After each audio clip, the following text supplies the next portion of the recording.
a lot of the times I like to talk out the script before I write it, and, especially since this is a short, it's not very lengthy, so I could literally talk through it beat by beat with the other guys before I actually wrote it, which I believe I did.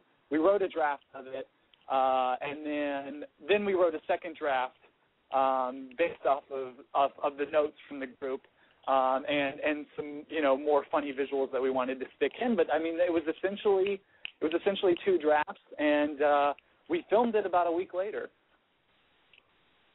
Mm-hmm. Okay. And as far as filming that, question for Mr. Erb. Obviously, you were the director of the film. How was your experience actually directing this film after the script was written? Well, the experience was great. I think we've done a variety of different styles of sketch comedy on our YouTube page, and I think that kind of the goal with this one was to try to make it look as cinematic as possible and try to sell it that it could actually be a film. So that was sort of, our number one objective with the entire thing, and it forced us to kind of really take our time with the shots and the scenes and really figure out what would be the best way to shoot this to sell it as a feature film. And one of the biggest compliments we've gotten is we've gotten several comments from people that are like, when is this movie coming out? Which is funny to us because it's a parody trailer. It's not. There's no real movie. There's no real Santa Claus that's coming to town. Well, it's also funny. It's also funny to us because when the three of us were pitching the idea back and forth and beating it out and trying to figure out what it was, we would constantly say, guys, when this is done, we should make this a feature film. We should write the script version of it because it really is kind of a cool idea. Oh, definitely. And as far as a question here from Mr. Pearce, how was your experience as far as the graphic portion of the film goes, and how much actual graphics went into this? You know what, Todd? I'm afraid it looks like CC actually dropped off the line. I think maybe his battery may have died on his cell phone or something. So he's not with us at the moment. But I can answer that question for you, which is CC did a lot of work on it. He, things that sells the trailer are the title graphics. If you go back and watch Santa Claus is Coming to Town, everything that says he sees you when you're sleeping, he knows when you're awake. That, before we had the graphics in, we just kind of had white titles on a black background, and it was fine. But if you really want to take the feeling of this and have real conviction in the trailer and make people believe it's real, a lot of that is the graphical work. And CC did a great job making some really scary and intricate and really visually appealing titles. And so he worked pretty hard on that, and he added a couple special effects as well that he added some coal coming out of the chimney, and he added a nice slice from Santa's candy cane at the end. So he did a significant amount of work that I really think ups the production value of the short. Okay, and as far as the music goes, you obviously also composed the music. How was composing the music, just some of your experiences with that, and then how did you actually have it recorded for the trailer? Sure. Music, I can't express how important it is to shape the feeling of it. And at first we had a temp score, as we were editing it, and it was just kind of, I think it was a temp piece from Donnie Darko, and it gave it this really eerie feel, and we realized to really sell it needed something epic. And I was just kind of searching around on the internet and discovered that the song Carol of the Bells is public domain, which means, you can use it in any way you like because nobody owns it. And I thought it would be fun and also give it an epic feel to rewrite Carol of the Bells with lyrics specifically set for this short and for the idea of Santa coming to kill you. And it was just kind of a nice idea that came later. That wasn't in the initial writing of the script. That was much, much later. Because we realized we had made a short that was actually scary and we needed to lighten it up a little bit. So we thought the best way to do that would be to add this kind of silly carol of the bells, gives it an epic, you know, a little bit of epicness, but it also lightens the mood a little, especially if you listen to the lyrics. They're pretty silly. And then I actually recorded it at home.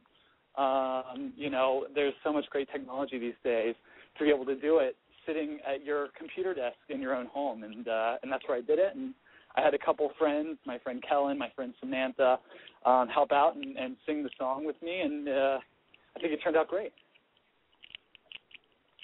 Okay, and as far as anything else you guys would like to plug before we wrap things up, this is your time to feel free and go ahead and do that. Well, you know, the more viewers we can get, obviously, the better. And the more we can spread our videos by word of mouth. You know, we do all of this stuff out of our own pocket. So really for us, the number one objective is as many viewers as possible. So check us out on youtube.com/theoutsidejoke.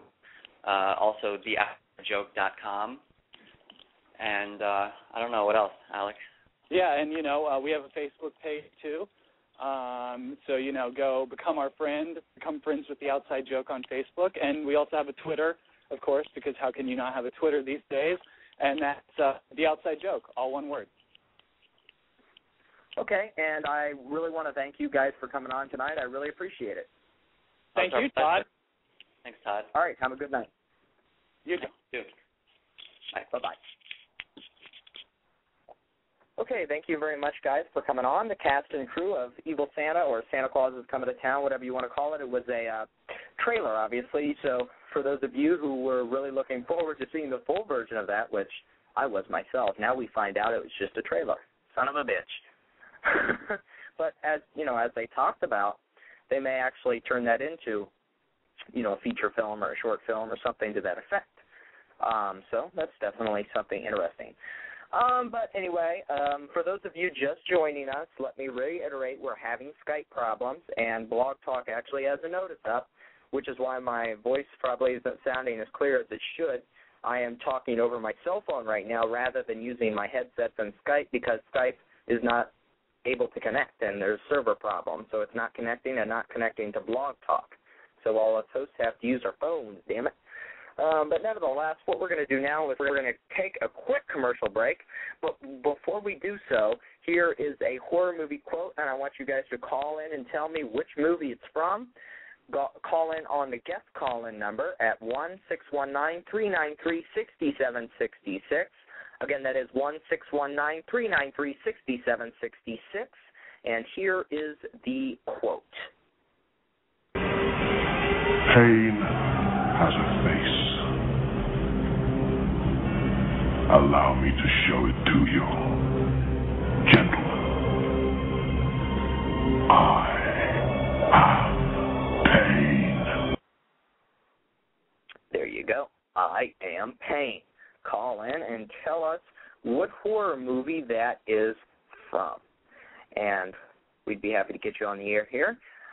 Nevertheless, we are now going to take a quick commercial break. When we get back, we're going to talk about Saw 3D in theaters, non-spoiler, Paranormal Activity 2 in theaters, non-spoiler, and upcoming Scream 4, non-spoiler, obviously. And then we're going to do a very special review in honor of Scary Merry Christmas of a Christmas slasher film from the 1970s, Silent Night, Deadly Night, and all the controversy that came with it. We'll be right back with more Gruesome Gossip right after this, here on blogtalkradio.com. We'll be right back with more Gruesome Gossip right after this.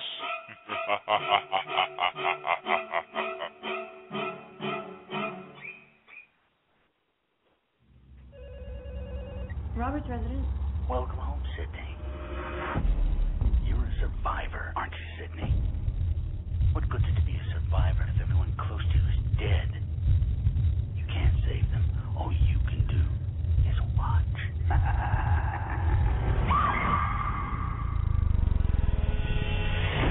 Modern audiences have become savvy to the rules of the originals. I mean, there are still rules, but the rules have changed. And the kill's got to be, like, way more extreme. The unexpected is the new cliche. And virgins can die now. be the new version, 2.0. The killer should be filming the murders. Yeah, it's a natural next step in cypher slasher innovation.